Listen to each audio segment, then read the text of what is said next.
right. Yo. YouTube, Spotify, you have been hit with the Seoul Dojo. We are finally back. It is the return. We are, man. We are. Of the Seoul Dojo Podcast. Jay, what's up, dog? Nothing much, man. How you doing? I'm doing great. Yo, before we even jump into the stream, I want to say, I want to start off on it's a weird note. It's a sad note. I had a friend actually passed away about a week ago. Her name was Deb Ship. I used to work with her at the at Dude Suite, and she was a wonderful woman, and she passed away. And I just want to dedicate this podcast and my opinions to her. So I know her family is grieving. I'm praying for them. So I just wanted to start that off. But back to it. Subs 287, Twitter 22 followers, Instagram 38 followers, because of course we just started on what is it called? We just started on Instagram. Yeah, got back on Twitter. That ain't bad though. Yeah, that ain't bad. No, you know what? All 60 of those people should be in the stream right now. Right. That'd be great. Right. Sure. What we're talking about this week, we're going to talk about, Jay, we're going to talk about why we are podcasters, right? All right. Why we're podcasters, why we wanted podcasts, why we want to do content creating, what got us into content creating. We're going to give tips to new content creators. We're also going to talk about our favorite games of all time. We're also going to talk about The Witcher, Sony, 3 major departures. We're going to talk about Apex Legends. We're going to talk about No Man's Sky. And we're going to talk about a few other things. But first, shout outs. If you want your channel shout out on the Seoul Dojo, make sure you guys just throw your channel into the comments when we put up the channel shout outs, and me and Jay will go over the channels and we will basically just shout out your channel. Today I want to do Dr. Nintendo, my man Niall Edwards. I hope you're watching, man, because you're getting the shout out right now. My man Niall Edwards, we work with him on the We Talk Radio, We Talk podcast, and he is young, but he has this presence on the microphone and on camera that I'm like, how does he do it? Like, he talks really quick with this British accent. It's like, this is nice. Yeah, this is it. This is the X Factor. This is what he got. You know what it is? He's from Europe, so like those Brits, man, I tell you, it's crazy. It's crazy. Everything sounds right. The reason why I'm over here not speaking broke is because I was listening to the podcast itself. No, we sound great, Jay. Good. But no, shout out to him. Go check out the Dr. Nintendo channel. It's a great channel. He talks about a whole, and not just Nintendo things, but a whole array of gaming stuff. And he really knows his knowledge, and I really do like that about him. Also, new subscriber shout out. Shout out to my man John Gomez, who I work with. He has been very, very supportive over the last couple of days, liking posts, and he's been helping me a lot through like a lot of things just in my personal life. So I hope he sees how much I appreciate him, and he's really my dude. So shout out to him. If you want to be a new subscriber, get the shout out. Make sure all you gotta do is hit that subscribe button on the Seoul Dojo. So, okay, people on YouTube, people on Spotify, I'm done talking my stuff, man. Jay, why did we get into podcasting? Why we get into content creating? Well, the answer is simple. We enjoy talking to each other, and we enjoy. You just enjoy talking. Yeah, that's just literally it. We enjoy talking. I know I enjoy talking. A lot of people don't know this, but we started podcasting. Well over. It's almost probably 10 years ago. Yeah. We've known each other a very long time. Basically, grew up together. So we found something. I don't think really a lot of our podcasts really were about. They've always had kind of a similar gaming related, but it's just random topics we felt like talking about. Now it's kind of gotten more gaming central, so that's pretty much it. Yeah. I remember you started the Twitch channel, and I was like, dude, like people are really listening to this guy. Like, take them through the Destiny stuff, right? Yeah. So the Destiny, actually, when Destiny 1 first came out, it was kind of one of those things where I got into the game late. But one of the biggest things about the game was the raids, and so I kind of got into the raid. I watched another Twitch stream. In fact, he was the first one to actually bring me through the raid and get my first completion. Yo, that's what's up. Shout him out. Do you know? So this guy, Cyberwolf, 1977. I don't think he's still Twitch streaming, but if he is, like I said, real cool guy. Shameless plug for him. Yeah. And like I said, this guy would have 500, 600 viewers in a stream. So I said, okay, well, you know what, man, I could do that. So I went onto the Bungie forums, and I would just post my Twitch stream every day. I'm like, hey, listen, I'm streaming over here and here. If you want to get carried through the raid, I'll carry you through the raid. And like I said, that's totally, we started off with about maybe 5 or so viewers, then 10 viewers, and it jumped up to 100 viewers and 200 viewers, and it it was crazy. People were, coming in, and a lot of guys wanted to stick around and help, carry people through those raids, which helped me out because when you're trying to communicate all these different instructions to people who've never done this, 5 different people, that are just at the craziest level. They want to be a level 26 and go through the level 30 raid. Yeah. You found success through that. Yeah. You really found a lot of success through that. And like, it showed a lot of leadership. It showed a lot of like just dedication because you were on it just about every day. Yeah. You? That was my life. 16 hours a day. I was no life in that game. Oh my goodness. I remember that. And I was just like, this dude can really do this. But then you stopped and then we started doing the VPN stuff, right? Yeah. We started doing the VPN stuff. You got me on the VPN commentary. That did all right with the views and stuff, right? Yeah. Do you remember? Well, the VPN actually did really well, it was a low amount of subscribers for that league, but the biggest thing is that there was a high viewership, so there was always more viewers than there were subscribers. And like I said, my team that I played on, they loved it, and there's 2 different leagues, well, 2 different main leagues that I used during the VPN, and that was the ACL and the AVL. One of them is kind of just your pro club, custom pro club team, and then one was based upon the MLS teams. Yeah. And like I said, a lot of guys, same thing. I watched another guy that did the videos. He was the only guy doing this kind of type of videos, and man, I mean, it did really well. People love the commentary. Funny enough is that I was never featured as far as a voice or on webcam in the video. So the first time that you got on webcam and you're like, okay, this is Cali Soul, we're going to be doing the commentary. Yeah. A lot of people thought that was me. And it was funny because people knew my name, from my player, but yet they still thought it was you. I'm like, man, I've never talked at all. And anyone, dude, you're talking about this is over. So you're a light-skinned guy? Yeah. And you think I'm a light-skinned guy? And this is funny because we had over like 30-something videos and they really thought that was me. Voice is completely different, but yeah, like I said, I mean, it did well. People loved it. Nice.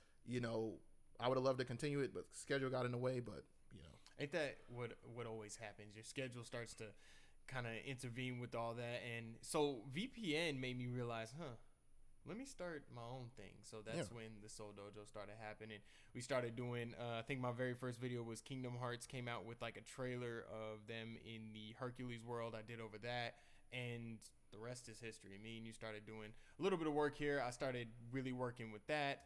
And I think the biggest thing with this kind of work and the way that we do it, you want to make sure that your opinions are right. You want to make sure that your opinions hold weight. So I try to get on Twitter and I try to be like a pundit of gaming, right? So it's like you're on there and you're trying to like assess like, okay, this is what's going on in the game industry. This is what I think about it. And you try to look at both sides and you try to be honest and unbiased. And there's bad opinion out there. Yeah. And I try not to have that because when you're in this kind of thing, you're always held on what you say. Yeah. So it's like I always try to just watch what you say. You can't just be up here just blurring out, EA sucks. Well, why do they suck? Yeah. Why? What they do wrong and what do they do good?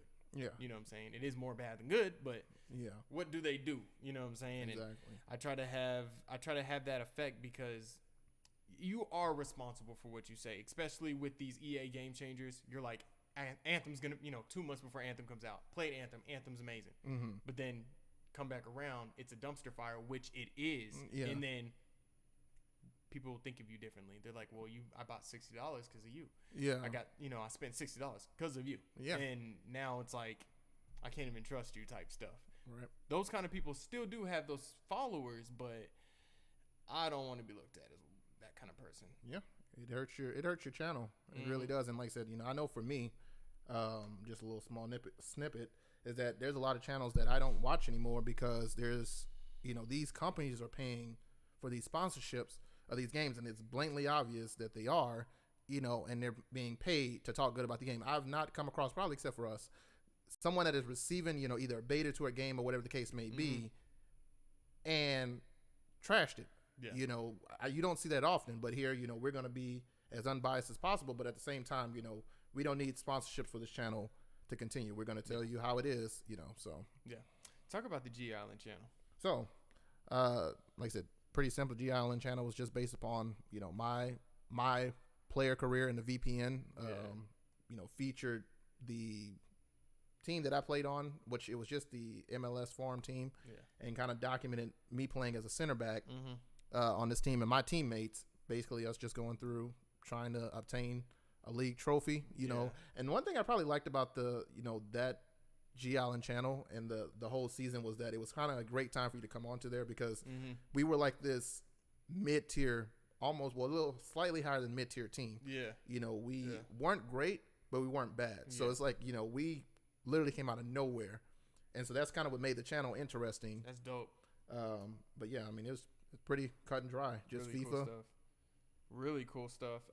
Me on the other side, I'm just looking at, like, if you guys follow us on Twitter, the Seoul Dojo, the Seoul Dojo, I put like a credential list, and I was just going through, like, we had 4, each of us had 4 channels. So I put with you, it was Cloud Talk Radio. Of course, that was the one me and you did. I did We Want Greatness on Twitch. Was that your name on Twitch? Yeah. Oh, that was your name on Twitch. Yeah. Okay, cool. Then the G Island channel. And then I did add in your Faith Through Christ Ministry, because you did talk about a lot of hot topics that were there, but you did a good job of trying to debunk what you thought most people thought, and you went in-depth analysis on those kind of things and stuff like that. So I mean, I really applaud you for that, because that kind of channel is hard to do. Like, it is, because you're talking about sensitive subjects, legit sensitive subjects. On my side, I did West Side Network, because a lot of times we did some crazy videos a long time ago. I deleted those videos, so don't go try to find them, okay? Like, you won't find them.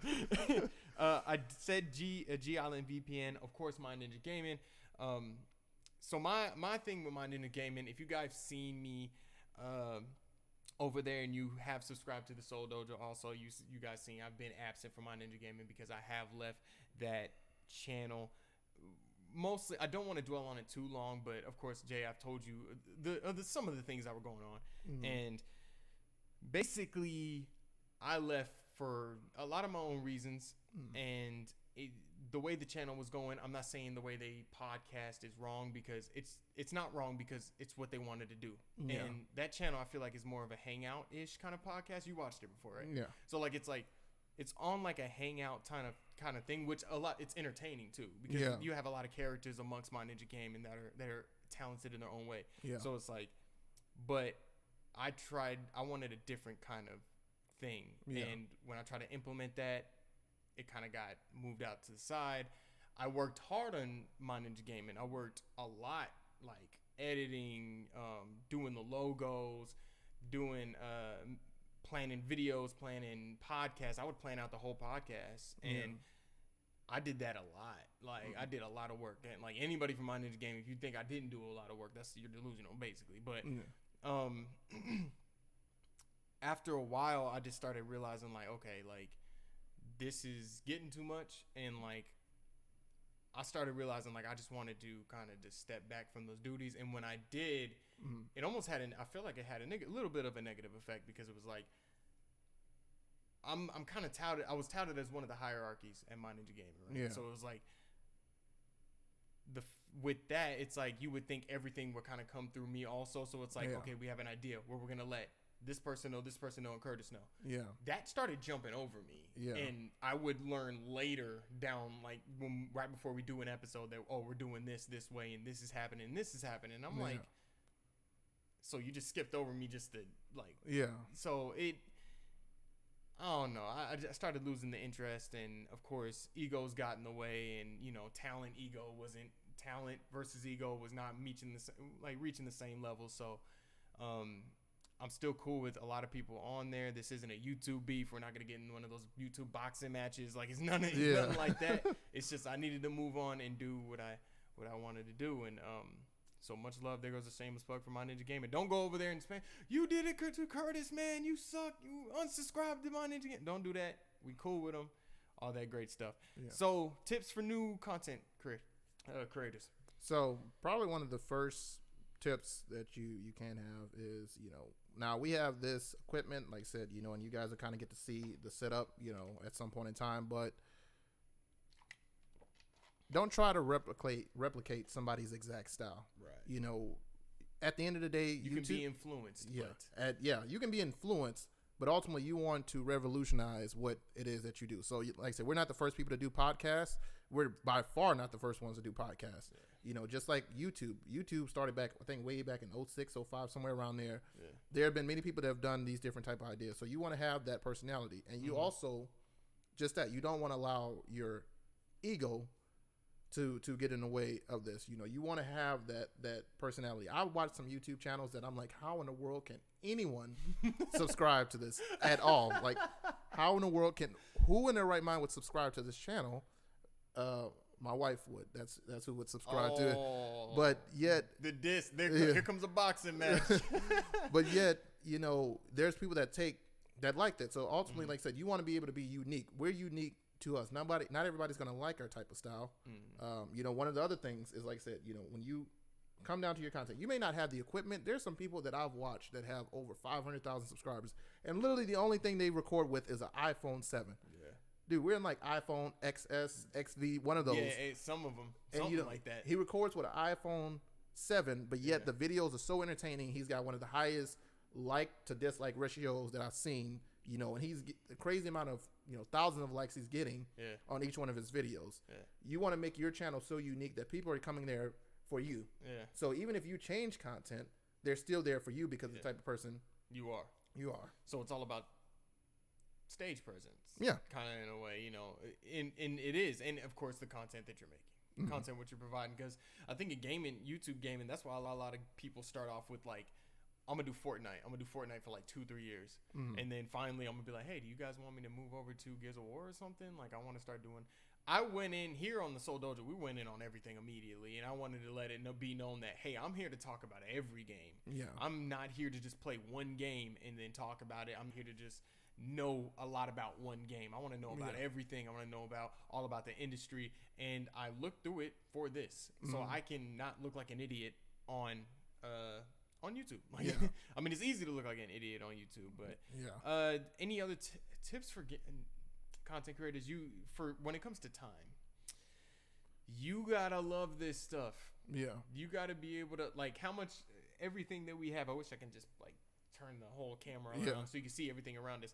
I mean, how much do we spend like together on this setup right now? So, I mean, if you're to add up everything, it's at least, I want to say, if not 1,000, probably over $1,000 on this entire setup. Like I said, some of this stuff we got a year ago. Like I said, if you're including computer, you know, camera, lights, the whole 9 yards, well over, probably close to $2,000 on this setup. Yeah, and you don't need to start there. Like, and that's one thing you can start with. Like you said, the dude's using his phone. Then you have an editing, Windows Movie Maker, whatever you use, and you can start there. Then you build up. You just do small purchases. We've been doing it for 2 years, so it's like, okay, like let's kind of get it serious now. Yeah. So you can do that, but even if you do that, doesn't mean it doesn't guarantee the views are coming through. Yeah. I mean, right now this is the first Seoul Dojo podcast back. I'm pretty sure like the views are gonna be, but we're gonna do some things, some tactics to get it up there. So let me ask you this then, because you just manned this channel. You know, you switched over from the music to kind of take more of a role of that videography. So what would some tips that you would have? Because like I said, we've seen that, 288 subscribers in 2 years and not really having, this setup here, you were able to make it happen and keep people coming back with the high viewership. So what were some of the things that kind of you had in your mind when you took on this channel that you were going to do to make it grow? To make it grow, Jesus. Is it safe to say I had no idea at first? Yeah. I think the biggest thing is like you have to do so much research before you jump into it. I think me and you talked about this plenty of times. Yeah. You got to do a lot of research first. And I think I did about 2 months of research before I jumped into anything like this. And I was like, how do I even start it? How do I do it? And what's the best way to get the best results out of it? Yeah. So I think the first thing is like, what are you trying to bring to? Why are people going to care to come back? Is it your personality, like you said? Is it that you're giving good info? Is it because you play Fortnite really good and you have a good personality and that kind of works into everything? Is it because you're giving them something? Like, people are spending their time on you. Like, people are spending an hour now, because we're probably going to go for an hour, watching the Seoul Dojo. Yeah. And it's like, why do people keep coming back? So you always got to figure that out. You always gotta. I'm doing a lot of the film and video editing. It's like, how do you change that up? How do you add new things just to keep it kind of fresh and people coming back? But I don't know. I had to teach myself a lot of things. You were there to help me with a lot, and you don't settle for anything less, obviously. Yeah. So it's good to have somebody that's like that knows a lot, and not bringing it back to my ninja gaming. Like I had a lot of the experience coming into it, but it's like I had to kind of show them how to do the OBS thing and do all that. Now that channel's up and running, and it's great. So like it's a lot you gotta look into. I think you should do a lot of research before you do jump into content creating, because it does get overwhelming at first. Yeah, I think probably another final tip as we switch topics here is, you mentioned time. Now I'm going to talk about another type of time. Yeah, you have to be patient in this, but also when you're talking about video time, in order for your channel to grow, your video, not only you could have a high viewership rate, but if your watch time is not up, then it still puts you back at square one. So, there's some channels that I'll watch that has a 40-minute video because it's engaging. You can't just skip through this video in order to get to that point in time. Well, you want to have that type of video to where I can't just skip through this video in order to get the information I need, then go on and leave. And I think that's kind of one of the good things that you had over here and did, especially with the first impressions and everything. You just can't skip your way through this video and get all the information. You got to listen from start to finish, so you're mindful of, okay, well, let me try to make my videos on the smaller side, and then, I'll mix in a couple of longer videos in here. I'm not going to fall into the biggest thing, probably the biggest tip is you don't want to fall into your fans or your subscribers, all of their suggestions. That is probably the biggest thing that a lot of channels have fallen to, is because they don't know when, or YouTubers don't know when not to just cave into that. There's some point in time where you need to, but then there's other times where people are they're falling into it, and then those fans are not even viewing it. It's like going to the grocery store and somebody asking the manager, hey, you need to get this product in, and then when the product gets in, it never gets sold because that person is not back at the store. Right, exactly. So it's like damn, that's kind of what we're in right now. It's like we gained a lot of subscribers when we started the PES series, and it's like, I get it, I like PES, but it's like, I like FIFA. Like FIFA is like, what do they call it? Like it's your like for people for people that like Taylor Swift. Yeah. Like that's their what's the word, Jay? That's their like, they don't like the fact they listen to it and they like it, but they like it. What is that? What do they call that? I forgot what they call insane. That. Yeah, that's what that is. I forgot like what the word is. It's like it's your I forgot. I don't like FIFA, but I like FIFA. Like, I love playing it. I love playing. You like the concept of it, but I love playing the career mode. I love playing the manager mode. I know last year FIFA 19, it's been crap, but it's like with PES, it's like, I understand the player career is better, and people want to see that, and I want to try to give them that, but it's like I want to bring it back to FIFA because I know what content I can create with that, and it's like, I can't, like you said, I can't just give in and like, okay, I'm only on PES then, because we were getting so many subscribers through PES, like so many through PES, and I think because not enough people were doing PES content, and everybody, I think Keenan said it best. He was like, PES, all the content creators on PES are like Portuguese and stuff like that. Like I was the only American English speaking like PES player at the time, so it was like that was doing the YouTube stuff. So I really do get what you're saying. It's in here. Like, it's, dude, what is it called? It, like, watch when we get off, I'm going to be like, it's that. Like, that's what it is. It's my, why do pride and joy keep coming in my head, but it's not that. It's like my, dude, we'll get into it. Sure, we'll figure it out. Yeah, we'll figure it out. Hey, let's talk about our favorite, because this is the first podcast, Bass, so let's just remind people, what is some of our favorite video games of all time? Finally get into some real gaming talk. So my favorite video. Tashel's right. It's my guilty pleasure. Yeah, it's my guilty Thank you, Tashel. Oh my God, that's it. It's my guilty pleasure. It's my guilty. FIFA is my guilty pleasure. I hate FIFA, but I love FIFA. You know what? Yeah, I guess. And Taylor Swift is a lot of people's guilty pleasure. Yeah, they're insane. But my favorite game of all time has to be It has to be Halo 3. Like, I don't think I can mention any other game. Like, and it's not saying that it's the greatest game of all time, but I know for me, when I think about, you know, my years of playing a game, like I can go back now. I don't know how many times I went back and bought a Xbox 360 after these next gen consoles came out just to go back and play Halo, purely just for Halo. I would buy the game, then I resell it back for half the value that I got it, but yet I enjoyed it. So hands down, probably my favorite game. Like I said, I love the Madden series. That's my guilty pleasure. You know, like I said, because the series has been declining, but yet, like I said, you know, I enjoy the concept of the game.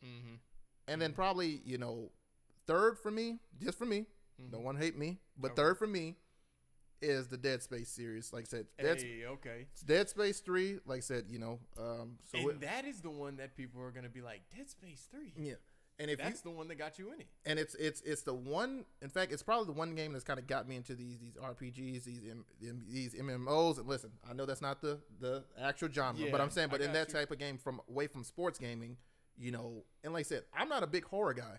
So for me to get into Dead Space 3, and like I said, Dead Space 3 was the lesser of the previous two, but yet for me, like I said, it was probably the best one out of all of them. Is the one that, you know, hopefully they do Dead Space 4, but we'll get to that another time. But, you know, like I said, Dead Space 3, you know, those are my top three. You know, like I said, there's other great games that I love, but those are my top three that I know that. Wait, what's the third one? You said so I have Halo 3, Dead Space. So the Halo series after or up till Reach. Yeah. And then, you know, you have the Madden series, and then you have the Dead Space series. Okay, so that's your three. Okay, so dang, I didn't know we was doing three. Okay, my favorite game of all time. First and foremost, if you followed this channel for a long time, I've always said Legend of Zelda: Ocarina of Time. It is a game that carries so much weight in gaming, period. Like, it's always referred back to. It was in the N64 days, and the game was so big, and it carried, I guess the word I can use is so much imagination, and it did such an amazing job with level design, with all of the trials and things like that, with the temples, water temples, stuff like that. And there's so much in gaming culture that references back to the Legend of Zelda: Ocarina of Time, just a staple game for gaming. My number 2 would be Elderscrolls V Skyrim. I mean, of course, spent hours and hours on that game. I mean, every time Red Dead Redemption has been apparently influenced by that.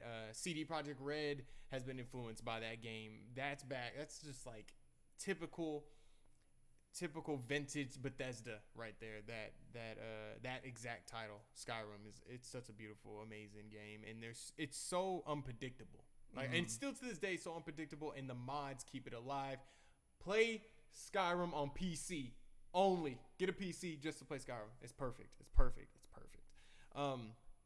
Number 3. I didn't know I had to go with a third one. What is my favorite? What is my third favorite game of all time? I'm gonna have to come back to that, Jay, because like I really have to think about it. Like, I want to say Mario's Yoshi's Island, but I feel like there's another game I like more than that. One with the Nintendo. So yeah, one with it. Like, I don't know, man. Like, what? I don't know. I'm gonna put that up on Twitter. at Callie from the Dojo. I'll let you guys know what's my third favorite game, because I feel like that changes a lot. Yeah, I feel like that changes a lot. I want to say, not that game. Never mind. Okay. Yo, there's a lot of great games, man. Let's start with the news, man. Let's get back into the news. All right. Well, shoot, this is the first news segment we had. Right. The Witcher 3 is coming to Nintendo Switch, which we all know, but it's coming out October 15th. Whew, am I getting this? I'm still on edge if I'm getting it. We're looking at The Witcher 3, probably game of the generation, one of the games of the generation. Yeah, very long game. Really great game, and it's coming to Nintendo Switch. How does the Switch handle such a big game? I don't know. Apparently, it's handling it well. Yeah, it's crazy because not to cut you off, but the PlayStation was barely able to handle Red Dead. Yeah, barely able to handle Red Dead. And like I said, I remember when Witcher, I think it was a PS4. Oh yeah, it was on PS4. I believe Xbox One. Yeah. Yeah. So like I said, I remember seeing that. I actually watched that playthrough on YouTube, and yeah, that's a very taxing tough game. Yeah, it's a taxing game, even if it's taxing on there. But like I said, Nintendo has always done a good job of taking these games that were like, what in the world are you doing? Like Doom and stuff like that. Yeah, and then they're like, yeah, look at us now. And like I said, it runs flawlessly. It looks, looks really good. And considering that, there's very few games that they have that they're going to try to run 1080p at, I think that's probably a smart thing. 720, people don't realize how good it looks when you can get the FPS up. Yeah. I would like to look at the specs. I'm going to lightly say something about the specs. I'm thinking it's only going to be at like 590 when it's on undocked mode. Yeah. So it's like if you buy The Witcher for Switch, you know what you're getting yourself into. Like you're basically like sacrificing the performance for mobility. I can take the switcher, what they're calling it, the switcher on the plane, and I with Geralt, Riviere, boom, killing all these dragons and Gryffindors and stuff on the plane, awesome. But it's like when I'm on docked mode, I feel like I'm in my head, I'm gonna be like, I could have played this on PC, and got so much out of it. Like, and it's like there's some games that I think that are really good on the Switch coming from PC. Like Diablo is a really good game on the Switch. I think it's a really good idea. They kind of sacrifice what your player looks like to kind of enhance the environment, and like that kind of works, and it really works well with Diablo. I don't know. I'm still in the air about the Switcher.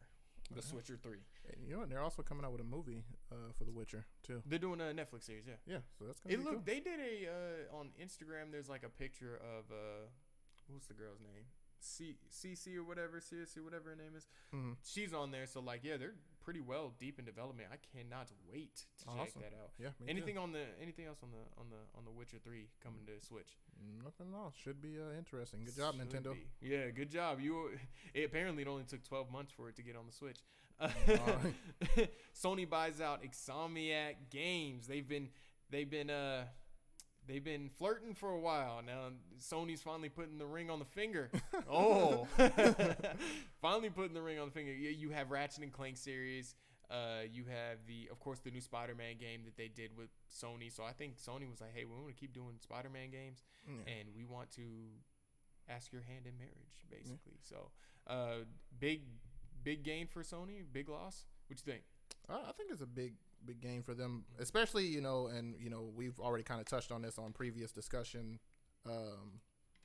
Right now, going into this next console race, if you will, console war, Microsoft is kind of leading, they're leading the pack right now, because they've gotten on all these developers. They're like, listen, we've lost this race for this current gen, but we're stacking up developers. So, right now, Sony hasn't presented us with much. So I think this is a pretty big move for them. They need to kind of have some arsenal for them. So I'm interested to see what they can produce, because we know, like I said, a lot of these games are going to probably be more geared towards that next gen, preparing for the future versus, current. But then again, this is Sony we're talking about.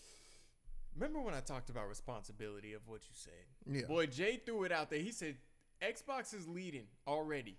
Okay, he's saying it here on the Seoul Dojo. He's saying it. He said, they're leading. No, and I get what you're saying, because a lot of people, like when I've seen like discussions about PlayStation 5 and Xbox Project Scarlet, it's like every time I say that, it's like I think of like a white box that was like Scarlett Johansson's hair on it. Like, I'm like, what?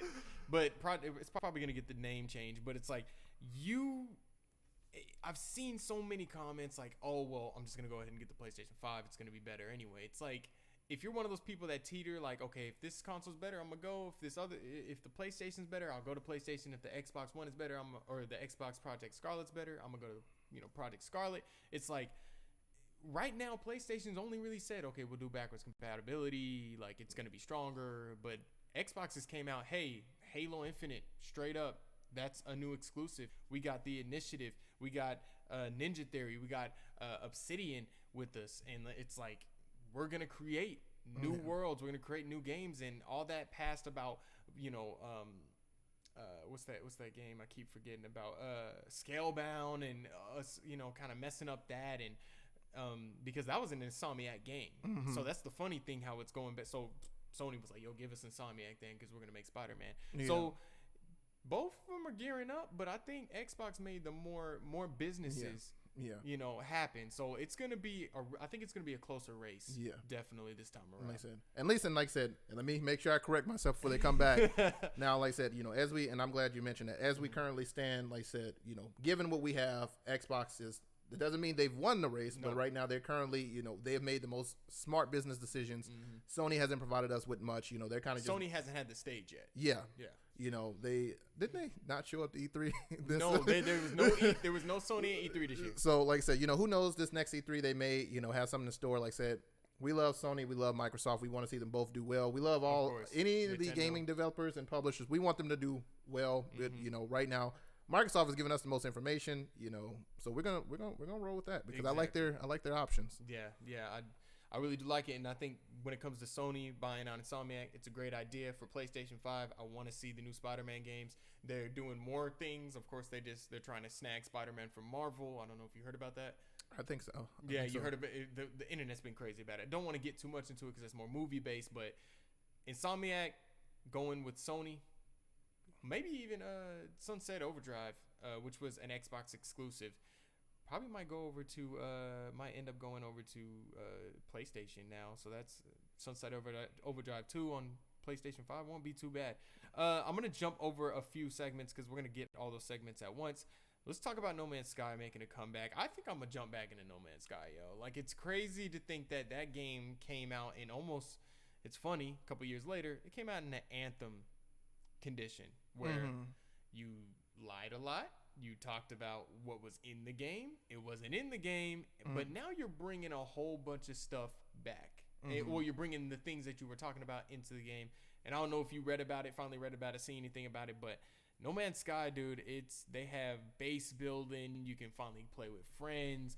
They're kind of like coming back to those things that they were promising. They're starting to really fulfill that. And I really do like what this game is doing. Like, I really do like what Halo Games is doing with No Man's Sky. And it seems like it's going to be a game that will continue to get better. And they're finally going to fulfill what they promised. And I'm really happy for Sean Murray and Halo Games. Well, you know what? I think I'm going to go. Hopefully, like I said, I'll probably be able to try it out. I know when it came out, like, it was kind of a big deal. And then, like, it just literally just dropped off the face of the earth. Yeah. So before I could even decide, you know what? I'll probably go and play this. I was like, well, what happened? Where'd they go? But like I said, it is good. Like I said, they've had some pretty good impressions, at least, they said there's some bugs, but I'll take that. They have decided, okay, we're not going to just, fold and try to go for something new. No, we're going to come in and we're going to do things right, and that's what you should see out of a good developer. So shouts out to them. Yeah. And you're right. Like, when it first came out, like, everybody was like, yo, this is not what we thought it was going to be. And I don't really know. I'm pretty sure Sean Murray has his own explanation on the whole thing. And I think right now it's the unsung hero, how they brought it all back. But it's like, how do you get those people that were so hyped for the game? How do you bring them back? Because I think some people stuck with it, and then some other people came back. Not everybody, but... Well, you know what? If Destiny 2 was somehow able to... Or Destiny, like I said, different games. But if Destiny was somehow be able to bring people back to that game, and like I said, that game was in a horrible No Man's Sky Anthem state. Like I said, it just takes that patience. Like I said, it wasn't going to be... Like, I don't even know when the game was released, but I know that it literally, I think it's been what has it been, a year since they? When Destiny? No Man's Sky. Nah, No Man's Sky came out in like 2016. Yeah, okay, so it's been. I guess when it started, when they started to, or it started to appear on YouTube more. It was a little bit later, about a year ago. But like I said, you have this game that you have to be patient. Like I said, they can bring it back, but you got to be patient and you got to be smart. So before you release anything, once again, you better know what in the world you're talking about. You better make sure you dot all your I's, cross all your T's, because otherwise, you're going to be made out look like a fool. Yeah, exactly. And what you were talking about, I think the reason why I got so much of the backlash is because it was like the first game that really came out and was like promised all these things, and just it was nowhere near what it was made up to be. So it was like that. Everybody, I mean, it's a whole thing with the gaming industry now. It's like, oh, don't do the No Man's Sky thing. You get No Man's Sky, that's where Anthem is ending up to be at. So that's gonna lead us right into our next topic. 3 major departures have happened in the gaming industry. Ben Irving, lead producer on Anthem, leaves, and he basically said, great 8 years with Bioware. Ever since I played Baldur's Gate, I've loved this series or loved this company. And he leaves after what? When was E3? E3, June? June. 2 months ago, a month ago. What month are we in? We're in August. So 2 months ago. Yeah. So he leaves after basically saying, "Oh, the future of Anthem is bright." But with Anthem, when was the future bright? Like it. At this point, I don't know what's gonna happen with that game. They went dormant again. Like there's no updates. There's no like the Cataclysm should have been out a long time ago. There's no updates on that. The game is just dry. Nobody's watching it on Twitch. Like nobody's even really talking about the game either. So it's like Anthem is just in a really sticky situation where we just don't know if it's gonna get fixed. Like I think Bioware at this point is just abandoning it. Yeah. Like it's we played it. I mean, we thought. I mean, I don't know what you thought. I kind of thought, hey, it was cool to be kind of like Iron Man, fly around, but the shooting was crap. The gun variation is crap. Like, the game is overall is just it's a Destiny clone. Yeah, and I'd say really, like I said, the flying is nice, but I'm pretty sure what is that game? I can't think of it. It starts with a P. It's like a free. No, it's a free game on PlayStation. Free game on PlayStation. It's like an alien type or like a futuristic space. Oh, you talking about Oh my God, I know what you're talking about, and we just like. Oh no, is it? No, I'll take that back. It doesn't start with a P though. It's Warframe. It's Warframe. Yeah, so like I said, if I wanted to kind of play that type of game, I can go with Warframe, and you know, call it quits, and we're good. Yeah, it'd be a whole lot better. Yeah, Warframe is actually done really, really well, but him leaving Anthem and Bioware is a big hit. That's one big hit for EA. It is, and that's like not the first big major developer or lead producer leaving this company, and it's just like you're jumping off a sinking ship, obviously. Yeah. Next dude is senior producer of Dragon Age, Fernando Melo. He leaves, and this scares me for Dragon Age 4. This terrifies me because after I read the Kotaku thing where Jason Schreier was talking about what was going on with that and with Anthem and what was going on with BioWare, and it seems like they're just. If they think there's a game under fire, they just throw every producer, every developer they got, throw it on one project and try to rush it out the door.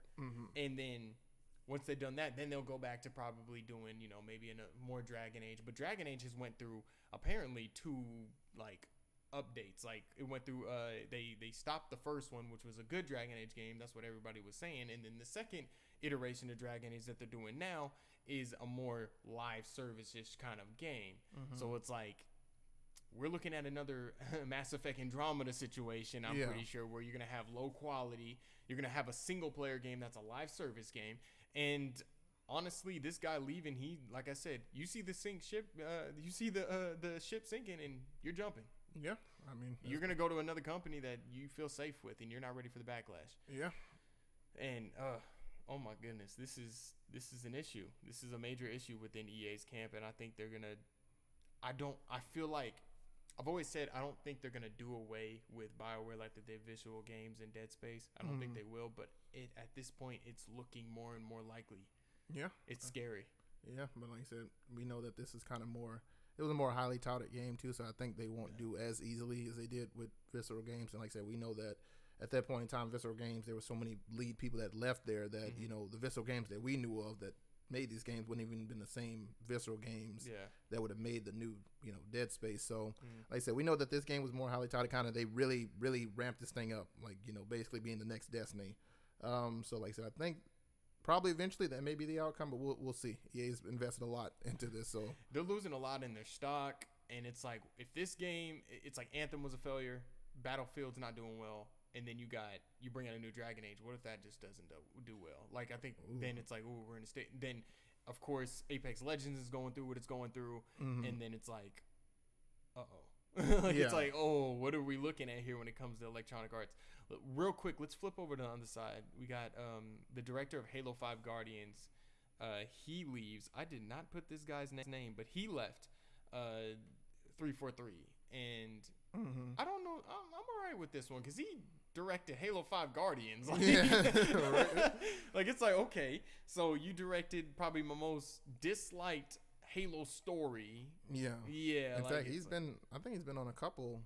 What? He's been on a couple of those Halos. For real? Yeah. So yeah, he's been on a couple probably of them. Probably 4, because what was the first 343 game? 4? Yeah, 4, and then like I said, you had what was it, 5? Yeah. So like, yeah, it wasn't It wasn't probably all that great. Probably for the best because, like I said, I think it's all right now, but like I said, yeah, it definitely they needed a shake up somewhere. Like it's not the Halo that, and keep in mind, like I said, the Halo that I liked and was in my top favorite was Reach and before. Like anything after that, no.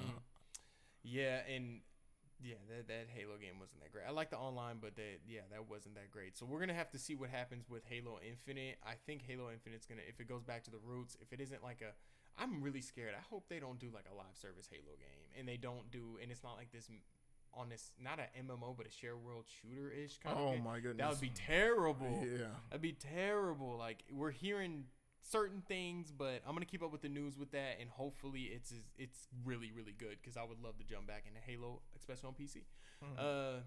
Apex Legends, man. Apex Legends has a loot box issue. Respawn is apparently for you to get a certain kind of axe, you got to pay like $170 into the loot boxes to obtain this axe. And 95% of the cosmetics you cannot grind for it. Yeah. Also on Twitter, not on Twitter, on Reddit, there was a back and forth between the consumer and Respawn. That is never. I don't care if like we're sitting here and we're going after you. It's never okay to come back. Like I'm sorry, I understand, like we shouldn't be, continuously going at the developers like that, like continuously saying their mother is a and all this other stuff. I understand, and we got to be better as that as gamers. But for you to come back at us, how about we just drop Apex Legends altogether and have EA shut you down? Like you can't do that to us. You know what I'm saying? And I think that was a bad look for Respawn Entertainment, and they're really in a bad place with that. Yeah, and that would be similar to us, even on the Seoul Dojo, no matter the channel size, that would be like us, seeing something, or looking at something in the comment section and not being able to have some discipline. Like I said, you're a professional developer, you're this professional company. Like I said, we operate as professionals, and in a professional manner here on the Seoul Dojo. Yeah. So like I said, for us to come back and say, well, you know what, you're this, you're that, you're this, and like I said, I mean, this wasn't like some just small comments. Like we're not gonna say it here because like I said, we're PG friendly. We trying to be stream over here, but like, man, there was a lot of cursing involved, a lot of name calling that I was just looking at this. From a developer that works at Respawn, that represents Respawn, everything they've done, and EA. Yeah, and like God. And looking at the article, I'm just like, man, is this real? They really said this? Oh my God! Like, and he's like, we're freeloaders. Like, hold on, homie, you made your game free to play. Yeah, you made your game free to play. Yeah, that doesn't mean I need to spend anything. Yeah. So 95% of it, I get it. And like I said, I'm having a conversation with somebody on Facebook as usual because they are an OEA play kind of person. Okay. Yeah. But look, I get it. It's all cosmetic. Me and you have said if it's cosmetic, whatever. But as soon as you put that 0.1% power into whatever, that's pay to win. Yeah. That's pay to win. So now was this because from what I read, it was cosmetic, like it was just it's all strictly cosmetic. But like I've said before, you can't grind for this. Like if the guys want to look cool, let them pay that money. That's cool, that's fine. But if I'm a dude that I don't really care about looking cool, I just want to play the game. I enjoy the gun physics, I enjoy the mechanics. I just want to play the game and get up to that level. I enjoy the grind. There's a bit of a, what's the word I'm trying to use? There's a bit of a challenge. There's a challenge there, and there's like some progression to be made. I'm gonna make that progression. I want to make that progression. But just because I'm not willing to spend the money, I shouldn't get that content. Yeah, like that's crap.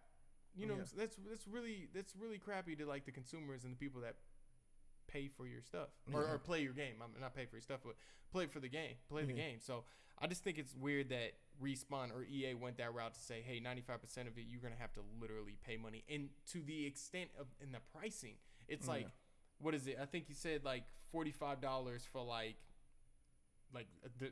it was pretty high. Price. It was pretty high, wasn't it? Yeah, it actually, I thought it got into the hundreds. It was pretty high when I looked at it. And like I said, we know that Fortnite is kind of the biggest game, and like I said, Apex has kind of replicated that formula. Yeah.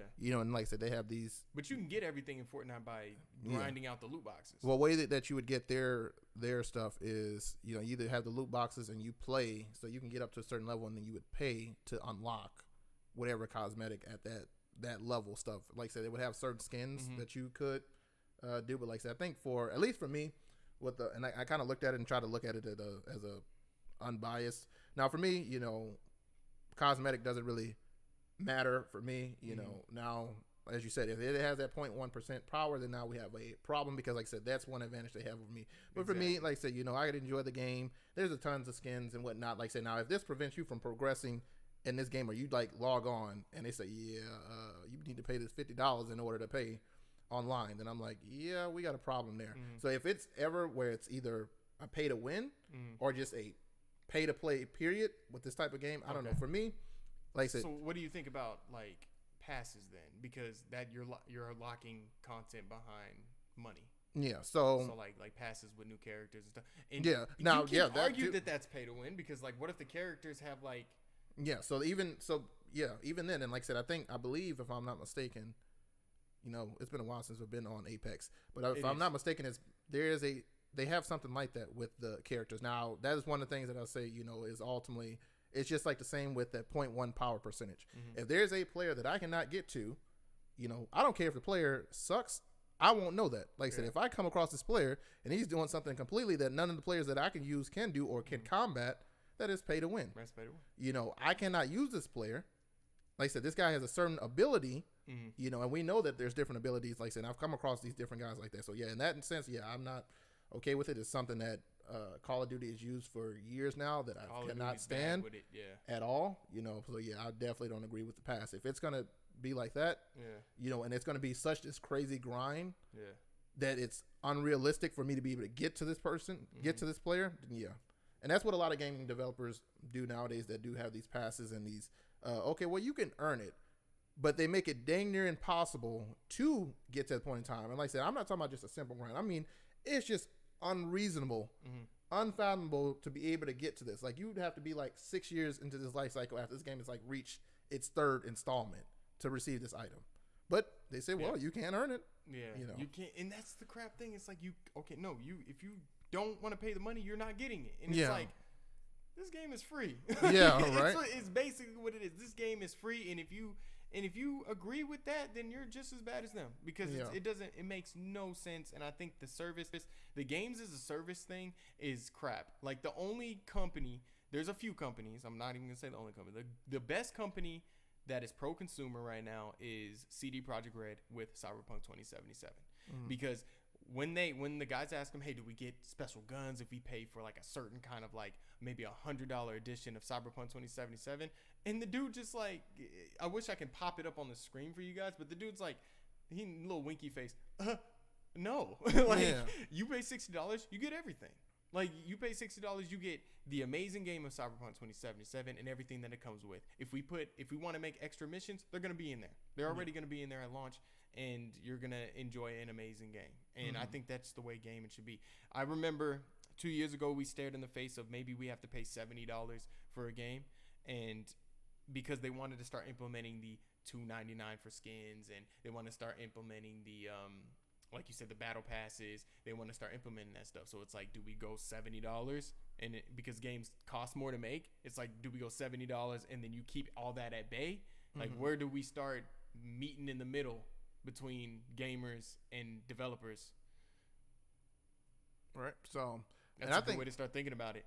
And I think, it was something kind of you mentioned a while back of, that being that $70 for, like I said, the full content. I would much rather pay, if it meant paying more for, and knowing that, okay, I'm going to have this complete game that you're not going to, basically nowadays you're paying almost $120 for a new game because you're paying $60 for the game, but then you're paying $60 for the game. DLC comes out and stuff like that. Yeah. So and like the craziest thing is that, like I said, you have these DLCs, you have these expansions and all these things here. It's like, dude, why can't I just have the game? And if you don't get these things, and this is probably one of the biggest things that like kind of put me off with Destiny, is that if you don't have these things, it is basically impossible to move forth in the game. It's not one of those things to where, okay, well, you know what, if I just don't want to buy it, I'm being forced, in order for me to progress in this game, I have to have this. It will literally pop and say, hey, no, you need access to this, fam. And that's a $60 game. Yeah, like I said. I mean, after a few months of Destiny coming out, you'll get it maybe for $30, $40. Yeah. But it's like, still, you're paying that massive amount of money for like and then you have to get what's coming up, the Shadowkeep thing, like that's coming out next month. Yeah. So like you're gonna have to pay, and they're probably gonna have a new level cap. Yep. New guns and all that stuff. So yeah, no, not completely give. There's a game, Assassin's Creed Odyssey. Love that game, but that game has to end at some point because right now you can put. Look, I'm sorry, dude. If you would have told me back in 2012 that at some point you can put in about almost 210 hours into Assassin's Creed, I would have been like, how many people do you need to assassinate? Yeah. But the game is so big, and they're making all these DLCs, and they're adding in all this stuff, and it's like, in a way, it's great, but then you have, some of these games need to end. I think that's some of the issues that we're running into. Some of these games need to start coming to an end. Like, we need to finish them. Yeah, really. And they just want to keep them like this 10-year plan. Destiny did that first. Yeah. The 10-year plan, we want people to play this 6 months after, and it's like, it's a good idea, but you guys are going the wrong way about it. Like, when you're forcing people into, playing these, or forcing people to pay for these things in order to progress in the game, because like I said, I can't play Iron Banner and Destiny because why I didn't decide to buy the DLC. Well, none of the equipment I can get because you're literally capped off because of that. Well, I mean, I can't play this game mode. I paid for this game. Why in the world do I have to keep? Because they're not only offering DLCs, but they got like two DLCs before they add on the expansion each year. Mm-hmm. So yeah, and you get they get new guns and stuff with that. Yeah, right? And they get new guns, and they obliterate you every time you go in there. Yep. What did he shoot me with? Yeah, exactly. On last news segment, man, before we jump into what we're playing, and we're gonna end this out. Thank you guys for coming to the Seoul Dojo Podcast. Patriot Act on Netflix. I'm gonna mess up this guy's name, Hassan Minaj or whatever his name is. Great host, great show. I do like that show. Talked about player unionization and crunch. Jay, I want to know what you think about, because when we go to work and like your boss is like, yo, I need you to meet this quota like within the next 3 days, so like you're gonna have to work like 90 hours in this week. You know what I'm saying? And it's like that happens every day in the game, in just corporate America. Yeah. And you need to meet a certain criteria. That's happening a lot in the gaming industry. So you have games like Cyberpunk, you have games that like Red Dead Redemption that went through it a lot.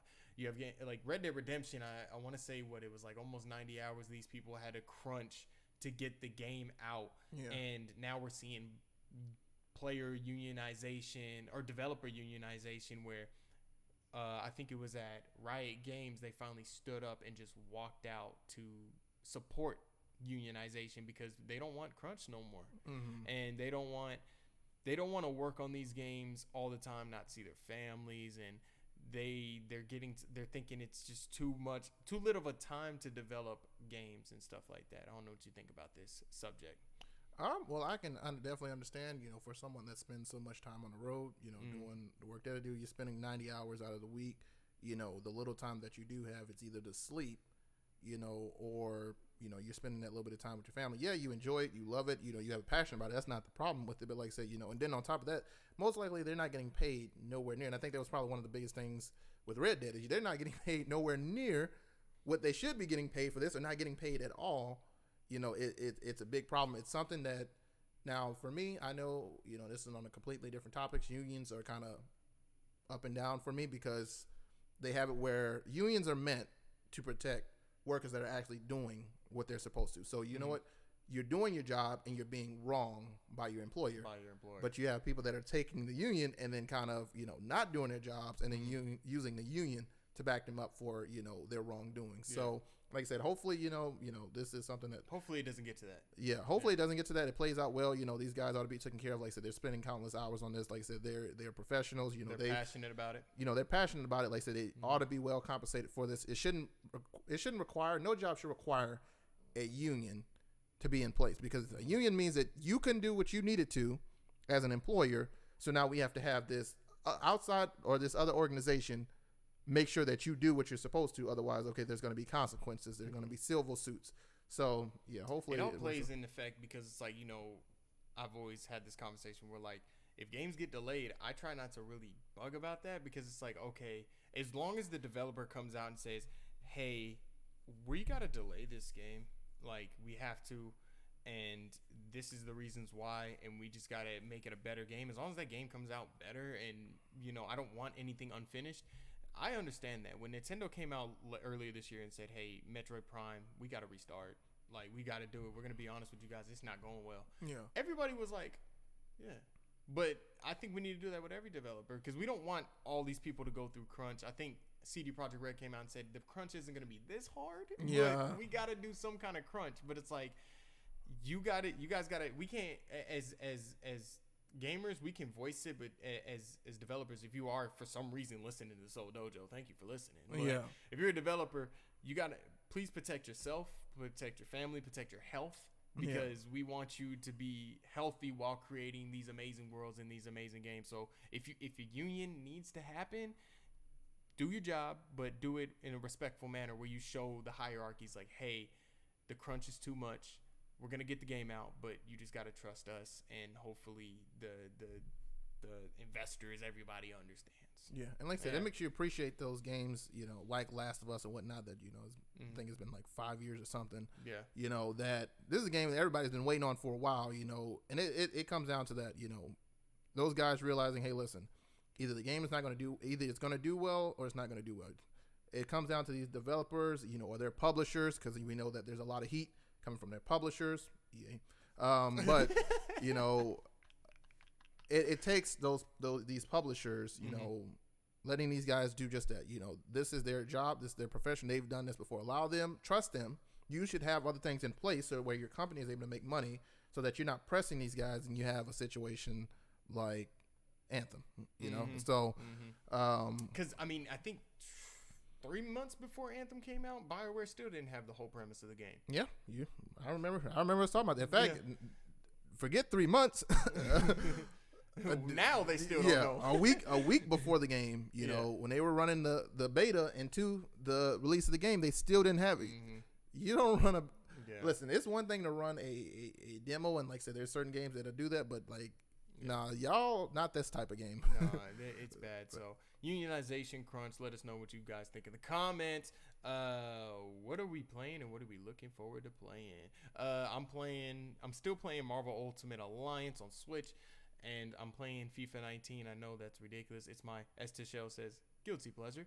But I'm playing the manager mode with Key. Like we just go at the same time. Like we just talk about like who we're picking up as youth players and stuff like that. So I'm playing that a little bit, and then Friday I will be getting a Remnant from the Ashes. I told you we need to get on the game. Yeah. I told you we need to get on the game because it's like this. It's this Dark Souls-ish kind of like looter shooter kind of thing where you go through, you're like just shooting evil demonic things or whatever. But apparently it's really good. I looked at some of the reviews. I didn't mean to, but I looked at some of the reviews. A lot of people are liking it, especially on Steam and for PlayStation 4. So I'm hoping to start playing that on Friday and get a first impressions out for that. Cool. I am currently playing Madden 20. I got a new series coming up pretty soon. It's going to be a nice. Let them know. Talk your stuff. A nice cinematic series, but like I said, we're definitely going to have. I haven't gotten to really look at kind of the latest PC games that came out, the latest games that came out just due to work. But I know that once I do, you guys will know about it because we're going to be dropping, you know, reviews. We got this new. Hopefully, we can make this work. But we're going to try to have this new series, the 90-second reviews. Yeah, 90-second reviews. You know, and like I said, it ain't going to be, listen, if you want a gaming or a ending explain, if you will, or gaming explain, that probably ain't that. No, but yeah. Those are more like, how do you even explain what those kind of people do? Like they overthink those games. Like not in a bad way. Not in a bad way.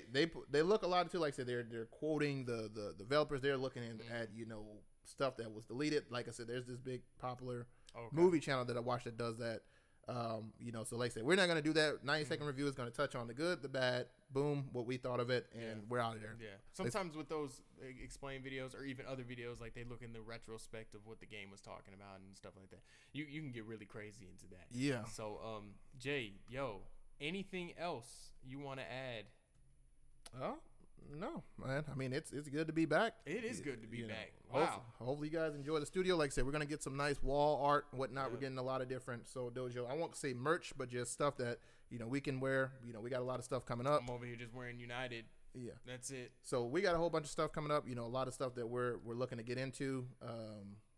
Like I said, we got a lot of different series ideas. You know, the channel's going to go up. So I would say you would want to be here, you know, be a part of that core group. Yeah. That when we go back and we look back at, you know, once we have grown and go back and look and say, hey, listen, this was so-and-so that was here, that was supporting us, you know, when we weren't doing as well, you know, because like I said, those guys, we got something for those guys. So like I said, you really want to be one of those guys. We're going to come back to this podcast. See who was there. Yeah. So, subscribe to the Seoul Dojo Gaming channel. Like the video. We love it. Get in the comments. Talk about everything we're talking about. We're going to do some stream highlights here. We're going to get those on YouTube so you guys can go straight to those and be like, oh, this is where they were talking about unionization for developers and stuff. And you can get in those comments, and I'll be there. Jay will be there talking to you guys so we can just talk about our favorite hobby, which is video games and playing games. So I've been Curtis Russell with the Seoul Dojo. This has been my man Jamal, aka G Island. Boy, let it be known. You know we are back. The return of the podcast, the Seoul Dojo Podcast. Yo, we're gonna be back.